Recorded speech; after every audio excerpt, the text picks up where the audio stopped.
Bonjour à tous, ici Ruhi Chenet. La Yakoutie, où les températures descendent en dessous de moins 70 degrés Celsius, est une région autonome de Russie située en Sibérie. Nous nous rendons dans le lieu habité le plus froid de la planète à l'époque la plus froide de l'année. Ici, une pièce de la maison sert de réfrigérateur. En d'autres termes, une des pièces de la maison n'est jamais chauffée et conserve le même niveau de froid qu'à l'extérieur. Ces gens ont pour eux un énorme réfrigérateur sans la moindre dépense énergétique. This is blood, fish. Ils sont solides comme des pierres. Here are the vegetables that we planted. Heart. Intestines. Ils font de la soupe d'intestin. This is a beef, elk meat, moose. C'est de la viande de cheval. En entrant dans la maison, nous passons d'abord par la pièce réfrigérante avant d'entrer dans le salon. Quelle est la température dans cette pièce? It's the same as outside. It's -45, I think. Le chamanisme, qui était surtout présent dans les communautés turques pré-islamiques, est encore courant en Yakoutie. It's made of horsetail. Yeah, this is against bad spirits. Ils enlèvent d'abord les écailles du poisson comme ceci, puis le coupent en morceaux et le mangent cru et congelé. C'est comme ça ici. Je peux manger? Yeah. Les gens ont une méthode très différente pour obtenir de l'eau potable ici. Ils ne peuvent pas creuser ou même forer des puits d'eau, car le sol est recouvert de plusieurs mètres de glace. C'est pourquoi ils prennent d'énormes glaçons de la rivière et les mettent dans des barils comme celui-ci à la maison. Ils font ensuite fondre ces glaçons et les boivent. Ils viennent d'en ramasser quelques-uns de la rivière et les ont apportés ici. C'est ainsi qu'ils obtiennent de l'eau potable en faisant fondre ces glaçons. It's not the foggiest days. Today is not foggy actually.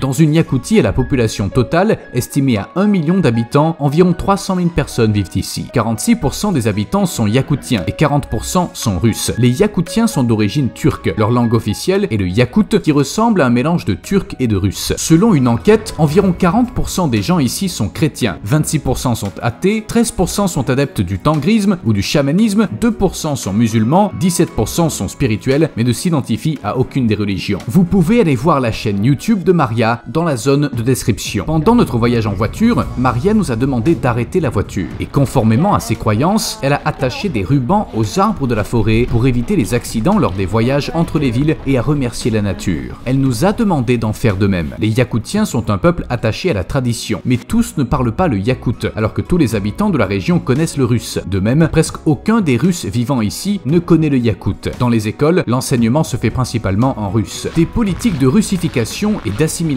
planifiées se poursuivent sur ces terres depuis près de 400 ans. Si nous nous penchons sur les moyennes des salaires ici, nous découvrons que si le salaire minimum est d'environ 200 $ par mois, un serveur ou un caissier gagne 400 à 450 $ en comptant les primes. Le salaire des enseignants est de 850 $ en moyenne. Le salaire des médecins, quant à lui, commence à 1000 $. En outre, les familles ont en moyenne 3 enfants. Dans ce royaume du froid, la température dépasse les 30 degrés Celsius pendant une très courte période en été. La saison estivale dure 2 mois et demi ici et la température moyenne est de 20 degrés. En hiver, l'exposition à la lumière du jour tombe à 5 heures, tandis qu'en juin, le soleil ne se couche pas avant environ 20 heures. Yakoutsk se trouve sur une terre constamment gelée, été comme hiver. On appelle cette banquise le pergélisol. Sa profondeur peut atteindre 300 mètres selon les endroits. Même si la petite quantité de sol au-dessus du pergélisol se dissout en été et devient un type de sol normal, il ne se dissout jamais complètement, même par des températures supérieures à 30 degrés Celsius. Il existe également un musée de glace construit sur cette banquise qui ne fond jamais sous le sol. Il abrite des restes de mammouths trouvés sous la glace. On trouve également de nombreux fossiles de mammouths et de dinosaures dans tous les coins de la Yakoutie. Les animaux disparus constituent le symbole le plus important de la région. Cette grotte géante, située à plusieurs mètres sous la surface, servait de gros réfrigérateur à l'époque soviétique. Elle montre à quoi ressemble le sous-sol de Yakoutsk. Cette partie de la couche de pergélisol est constamment gelée. Quelle est la température ici? In winter it's -8, in summer -5. So this ice doesn't melt. In summer, people come here in t-shirts, like dress, and go inside. In winter, it's just other stories. Colder outside, -50 degrees below zero, and inside is warmer, only -8 degrees. And all these ice crystals are made of our breath. Our breath becomes crystals. Oh. So the cave will remember you. We believe that when it's getting colder in Yakutia, the bull is coming. The bull brought here the cold, riding the bus. Sometimes I hear people talking between each other. Oh, the bull is going to die soon, falling down. Spring is coming, bull of winter is dying. All ice sculptures are made by local people. For example, this little bear was made during half an hour, 30 minutes. Yakutian girl, Yakutian bride. She has beautiful silver jewelry. We use silver jewelry to protect from evil forces. For example, me too. Like It's a silver earring. Our ancestors, ancient mammoth hunters, height was 4 meters, and his tusk was also 4 meters long. Like huge animal, and I cannot imagine how ancient people hunted them. Ancient rhino, mammoth meat. The age of meat is 30,000 years, but it was frozen. Ce sont des dents. Yes, mammoth had 4 tooth, 2 on the lower jaw and 2 on the upper jaw. His blood was also unique, that doesn't get frozen. Sometimes people find mammoth meat with blood, not dry. De nos jours. Yes. Waouh! Our permafrost, our frozen soil, is like a huge fridge. It keeps all remains of ancient animals like mammoths, cave lions, rhinoceros. For example, this summer, scientists found a baby rhino, even with grass between his teeth. Puisqu'elle n'est pas avariée, si on mettait cette viande au chaud et qu'on la faisait cuire, en théorie, elle pourrait être consommée. Nowadays, animals like wolves and bears sometimes eat mammoth meat. Mammoth skull. At these new Siberian islands, scientists found mammoths with real blood and brought it to South Korea, tried to clone it. Maybe in 10 years we will have baby mammoths. We had similar animal in ancient times, cave lions. Hunters found 4 cave lion kittens, frozen of course. Their age is like 20,000 years. Their size is like this, like a dog. Bright yellow fur, little eyelashes, like a soft nose, and even with vibris. They said that little kittens died of hunger because their stomach was empty. I guess their mother went to hunt but didn't come back. And Yakutia is like pole of cold, so the coldest inhabited place in the world. We have temperatures like -68, -70, and people still survived for many generations. People go to school, just people go to work even when it's -50 outdoors. And we wait for our bus. When I walk outside in winter, I feel like I'm an alien, maybe a ghost city. A little bit of our soil. Our main god is Ürüng Ar Toyon. He is a god of sun, of the sun. We believe in the power of the sun. He symbolizes the sun. We ask the sun for energy to survive another winter. Naturellement, il n'y a pas d'agriculture sur ces terres gelées. Seulement 1% de la surface est propice à l'agriculture, et ce uniquement en été. Il n'existe même pas de mot pour désigner les fruits dans la langue yakoute. Ils utilisent le mot russe à la place. Les fruits et légumes étant importés d'autres pays, ils sont assez chers. On vend des bottes en fourrure de cerf ici. Nous voici maintenant arrivés au marché aux poissons. Ici, les poissons sont congelés comme vous le voyez. Les gens les coupent puis les trempent dans du sel et enfin les mangent. Voici des pieds de porc, ils sont aussi congelés. Il y a des canards et des lapins ici, je ne sais pas comment ils les consomment exactement, mais ils sont aussi vendus congelés. Salut! Vous avez froid? Нет, не холодно, одетое тепло. Одетое тепло. No, not cold. I'm warm. I'm warm. Elle a bien chaud.